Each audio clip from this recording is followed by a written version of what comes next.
নমস্কার বন্ধুরা, আজ আমরা শুনব শ্রীকৃষ্ণের এমন কিছু অমূল্য বাণী যা জীবনের সব প্রশ্নের উত্তর দিতে পারে। জীবনে যখন কষ্ট, দুশ্চিন্তা বা হতাশা আসে, তখন এই কথাগুলো আমাদের পথ দেখায়। তাই ভিডিওটি শেষ পর্যন্ত শুনুন। সাক্ষাৎ করা এটা চিরকালই চলতে থাকে। আমরা কখনো কাউকে উপহার দিই, আবার কখনো কেউ আমাদের উপহার দেয়। কখনো কি এমন হয়েছে যে আপনি কাউকে একটা উপহার দিয়েছেন, কিছু সময় পরে বা কিছু মাস পরে সেই উপহারই ঘুরে ফিরে আপনার কাছেই এসেছে, অর্থাৎ সেই বস্তুটাই আপনার কাছে আবার ফিরে এলো? এরকম হয়। ছেলেবেলায় একদিন একজনের বিবাহ ছিল, তখন মা তাকে একটা উপহার দিতে চাইছিলেন। তাই তিনি একটা পোশাক বানালেন আর সেটাকে সুসজ্জিত করছিলেন। আমি দেখলাম আর জিজ্ঞেস করলাম যে মা, এই পোশাক এত সুসজ্জিত করার কি আছে? তখন মা বললেন যে কানাই, কখনো কাউকে এমনই উপহার দেবে, এমন প্রকারে দেবে যে সেটা যদি আবার ঘুরে ফিরে তোমার কাছে ফিরে আসে তাহলে যেন তোমার খারাপ না লাগে। এটাই কিন্তু হয় আমাদের ব্যবহারের সাথে, কর্মের সাথেও এবং আমাদের কথার সাথেও। তেমনই আচরণ করবেন যে আচরণ আপনি সহ্য করতে পারবেন। যদি মুখ থেকে কটু কথা বেরোতে থাকে তখন নিজেকে সংযত করে নিন। সেই শব্দই প্রয়োগ করুন যেটা আপনি তার বদলে শুনতে চাইবেন এবং আপনার দুঃখও হবে না। কারণ আপনার কর্ম এমন একটা উপহার যেটা আবার ঘুরে ফিরে ফলস্বরূপ আপনার কাছেই আসবে। সেই জন্য নিজের আচরণ শুভ করুন, নিজের মানসিকতা শুভ করুন, নিজের মুখ থেকে মধুর বাণী নিঃসৃত করুন আর এইভাবেই মধুরভাবে বলুন, রাধা রাধা। এই সংসারে প্রত্যেকটা জিনিসের নিজস্ব একটা বিশেষত্ব আছে, আর তার বিশেষত্বর জন্যই তাকে বিশেষ গুরুত্ব দেওয়া হয়। যদি কথা বলি অস্ত্রের, যেমন তরোয়াল, তরোয়াল নির্মাণ করা হয়েছে রক্ষার জন্য। কত তাড়াতাড়ি সে সামনে উপস্থিত শত্রুকে নিধন করতে পারে। এবার এই তরোয়ালের কোন গুণটা দেখা প্রয়োজন? সেটার ধার। সেই বস্তুটি নয় যার মধ্যে এই তরোয়াল রাখা হয়। সেইভাবেই যদি আমি কথা বলি বাণের, তাহলে এটা প্রয়োজনীয় নয় যে সেই বাণ কতটা তীক্ষ্ণ, কতটা বলশালী। এটা দেখা প্রয়োজন যে তার আকারটা কেমন। সে কি বাতাস ভেদ করে নিজের লক্ষ্যে পৌঁছতে পারবে? সেটা বেশি গুরুত্বপূর্ণ। সেই জায়গাটা নয় যেখানে সেই বাণ রাখা হয়। ঠিক সেইভাবে যদি আপনি কোনো মানুষেরই মূল্য বুঝতে চান, তাকে পরখ করে দেখতে চান, তাহলে তার জাতি, তার ধর্ম, তার রূপ, তার আকার, সেগুলো দেখে তাকে পরখ করতে চেষ্টা করবেন না। তাকে পরখ এই সব কিছুর ভিত্তিতে করবেন না। তার স্বভাবটা দেখুন, তার গুণ দেখুন, তার প্রতিভা দেখুন, তার কর্ম দেখুন। কারণ এটাই সেই ব্যক্তির আসল পরিচয়, এটাই হলো তার অস্তিত্ব। যখনই আপনি কোনো নর্তককে শ্রেষ্ঠ নৃত্য প্রদর্শন করতে দেখেন, তখন আপনি কিন্তু এটা ভাবেন না যে সে কোথা থেকে এসেছে, সে কি খায়, ওর বন্ধু বান্ধব কারা। আপনি তার নৃত্য দেখেন, ওর শিল্প দেখেন, সেটারই প্রশংসা করেন, সেটাকেই সম্মান করেন।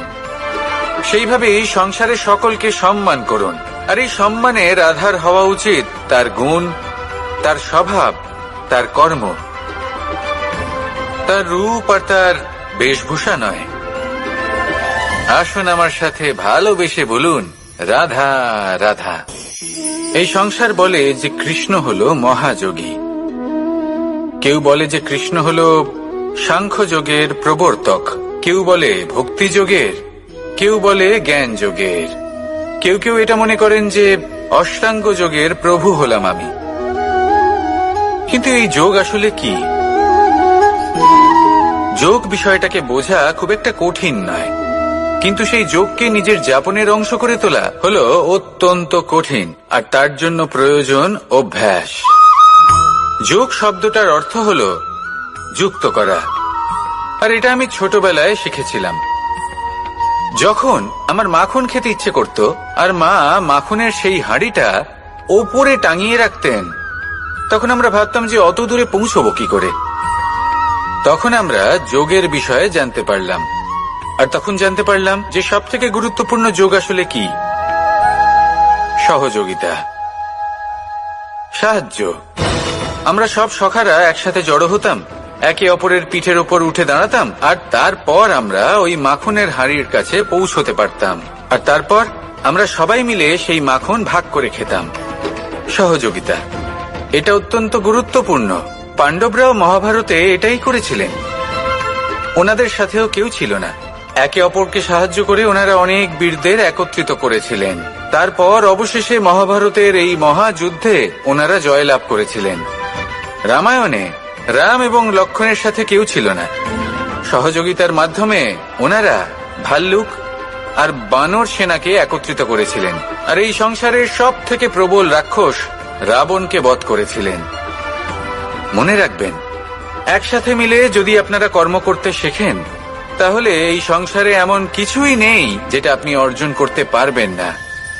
আসুন আমার সাথে ভালোবেসে বলুন, রাধা রাধা।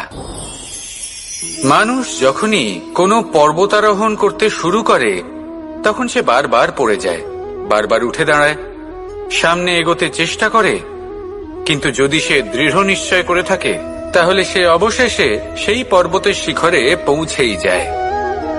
চলার পথে যদি বড় কোনো পাথর চলে আসে বা পর্বতের কোনো বড় অংশ সামনে আসে, তাহলে সে তার সাথে ধাক্কা খায় না, সে পথ বদলে নেয়।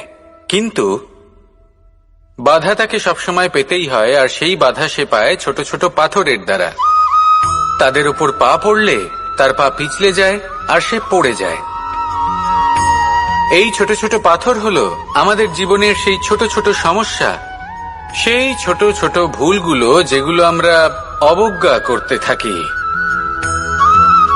আমরা ভাবি এর দ্বারা কি বা ক্ষতি হবে, কিন্তু সেগুলোই অনেক সময় আমাদের অসফলতার কারণ হয়ে দাঁড়ায়। যত তাড়াতাড়ি সম্ভব এই ছোট ছোট পাথরগুলিকে জীবন থেকে তুলে ফেলে দিন। ভুল হওয়াটা স্বাভাবিক, কিন্তু তার মানে এই নয় যে বারবার সেই ভুলের পুনরাবৃত্তি ঘটবে।